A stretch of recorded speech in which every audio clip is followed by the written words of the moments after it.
Here we go. I'm coming on here to give a preview for Alvarez versus Golovkin 3. And before I get into that, I want to talk about the first two fights a little bit. The first fight was declared a draw by the judges, and the second fight was, of course, declared a slight points victory for Canelo Alvarez. Before I really get into the details, I want to be objective here. I want to be as objective as I can. I don't think that there's many people who are going to agree that that first fight was a draw. I don't think that was a draw.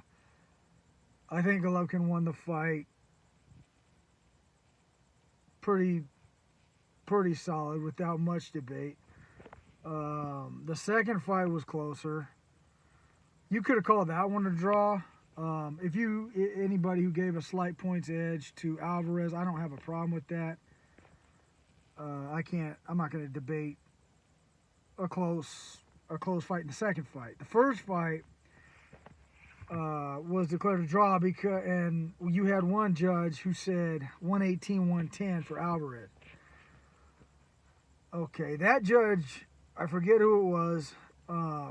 Whoever it was needs to be fired and never allowed back into judging any boxing matches, period. Because that scorecard was just insane. Obviously, that person filled out the scorecard before the fight even started. I mean, to say 10 rounds to 2 for Alvarez, I just don't know what you were watching. Now, the second fight, if you think Alvarez won, I'm not going to argue that, like I said. If you think it was a draw, I thought Golovkin won the second fight. I thought he was busier. I thought it was close. You could have called it a draw, in my opinion, because it was back and forth. But I thought that ultimately Golovkin, he worked more, and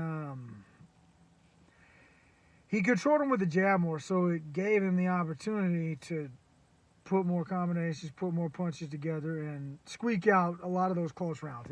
If they were, since a lot of those rounds were close, and that would be why I gave him the edge. And so that's my opinion, my scorecard. I had Golovkin winning a slight decision the second time around. Now, here we are. Where we at? We're September of 2022. We have Alvarez Golovkin 3. And let's preface it by saying that Alvarez did put this fight on hold for a few years. He went on to other endeavors. He got his win and he kind of ran, so to say, and put together other fights where he made good money, and he got other belts at 68 and even 75 since then. And he did put the fight on hold, and it looks like he's kind of milking it, trying to revisit this once Golovkin was a little bit older, which he is now. We're looking at a 40-year-old Golovkin, I believe, 32-year-old Alvarez, I think. I'd have to look at those numbers again, but it's in that vicinity. So when we get to the fight Saturday night, you have an interesting matchup. You have about where the tools, the talent, and the abilities are similar. They're real similar. I think the guy that establishes the jab will take control, but there's a lot to be said with that because, let me back up. Golovkin is 40. 40-year-old fighters, no matter how good they are on the downhill slope. Okay, we have to understand that. They're not what they were when they were 30. They're not what they were when they were even 35, 36. And there are special cases, of course. Bernard Hopkins was probably the biggest one that comes to mind because he dominated in his 40s for so long and actually fought his last fight at 50 something. So we see stories like that and we think, okay, well, guys can fight into their 40s and compete with those younger guys.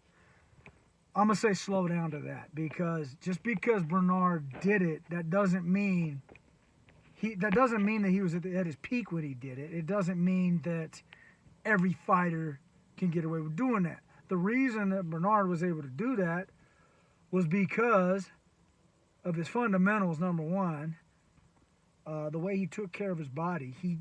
That guy lived religiously as far as his diet, his training, his recovery, and his work ethic. He lived boxing. Excuse me. But that guy took it to another level.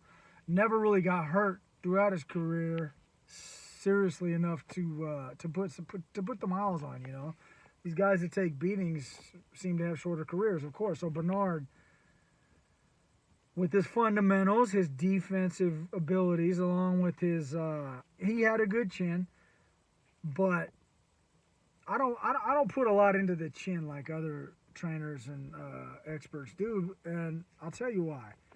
The chin, yeah, it's important. It is important to be able to take a good shot. However, usually when a guy gets dropped or hurt in a fight, it's because of a few reasons. It's not just because of the chin itself. It's because he takes a shot that he never saw coming, a punch that he possibly stepped into because it was a counter shot where he was punching at the same time, so he didn't expect to get hit. Something to that effect, to where he wasn't expecting the shot. The surprise of the shot is a big factor when you're talking about hurting guys. Along with power. Power is a part of the equation, but there's a lot more to it than just a strong chin, a strong punch, and guys getting dropped. It's timing, it's position, it's awareness. There's a lot that goes into hurting guys. Okay, and fighters like Bernard Hopkins were able to master the art to a degree to where if you catch him once, you don't catch him twice. That's one of the models I use when I don't train guys now, but if I come back and start training guys, and when I did, you hit me once, you don't hit me again. That's kind of that's a mind frame that you have to be. That's a defensive frame you got to live by. It's getting to get dark in here. Get the lights back on in the car. It kind of went dead for a second, but yeah, like I said, that's the way that's the mind frame you got to have when you're boxing, because it's usually a combination or a hard shot that you didn't see or you weren't prepared for, or you were punching and the guy countered you, so you're not able to brace yourself to take the punch, and that's what ends up putting people down or knocking them out. Look at Manny Pacquiao, perfect example. When Marquez knocked him out, he fell in on a feint and walked right into the shot. So his awareness and ability to see the shot or take the shot, it wasn't there. He never even saw the punch coming. Okay, all he did was wake up on his face, and they told him the fight's over. That's what happens when you fall in on your feint. You can't fall in on every feint. So I say all that to say this, that Golovkin's awareness and his ability to react is going to be a factor. I don't know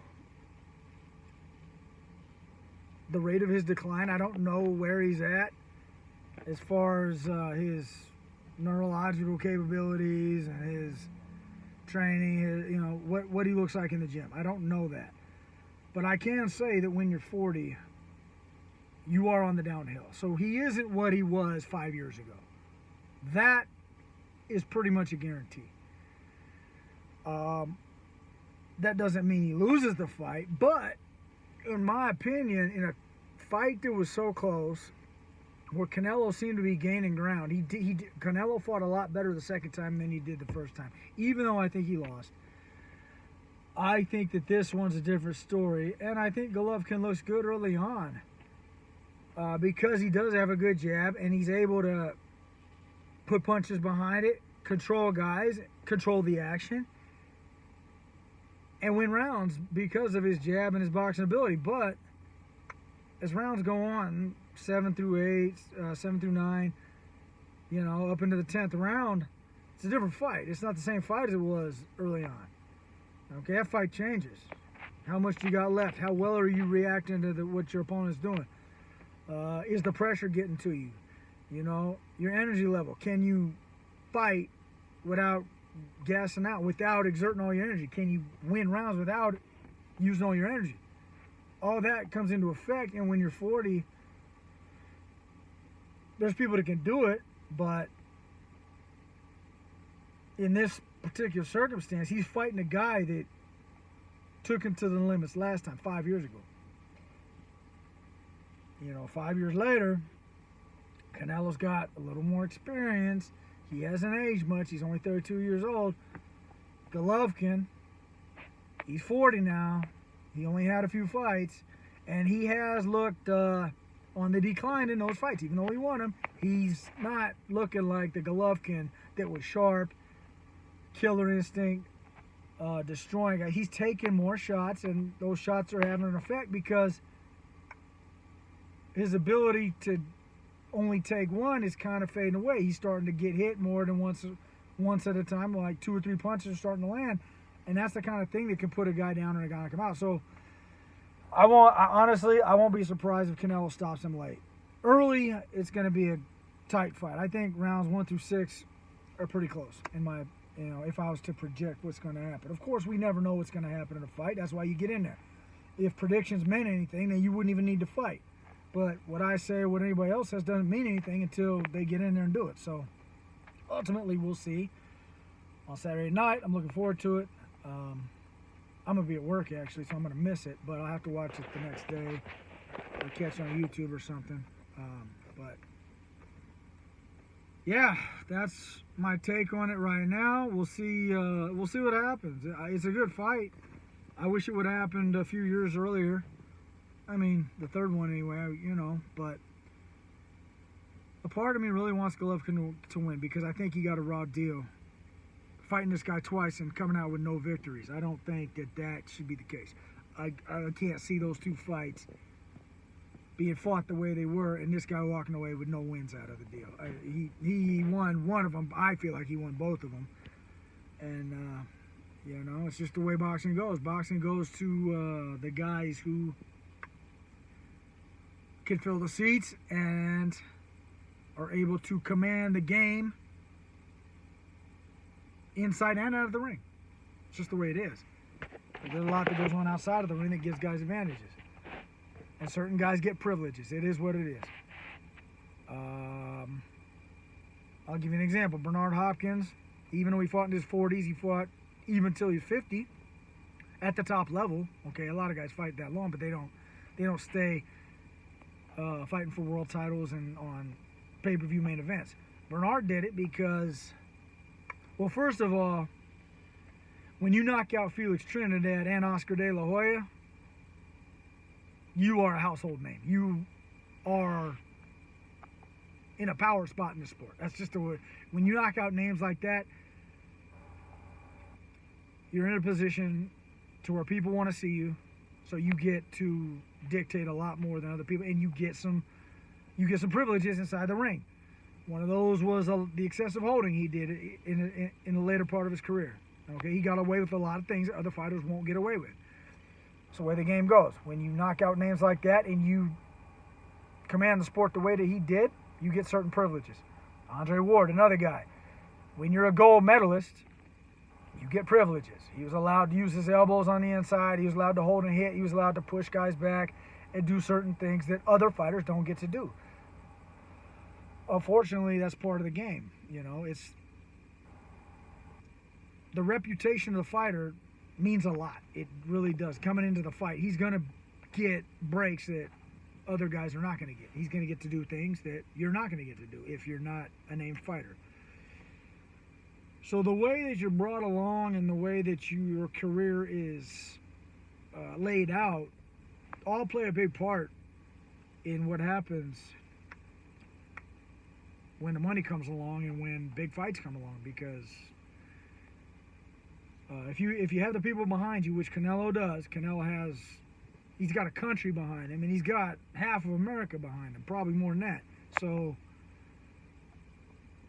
he's gonna get some leeway in there, and if it's a close fight, he's gonna get the win. You know, it's part of the game. Not fair, but life's not fair. Nothing's fair. There's no such thing as fair. I don't want to hear fair, because fair doesn't exist. You build your opportunities, you take advantage of them. That's how life goes. So we'll see what happens. Either way, I'm glad they're making a fight. And yeah, we'll see what happens. I'm looking forward to it. If you watch me, thank you for tuning in. I do this because I enjoy it. I'm not trying to get followers and not trying to become a celebrity. I just enjoy boxing and I love the game. So I will continue to give my take on all the fights that interest me. Thank you for tuning in, and God bless. Take care. I'll see you soon.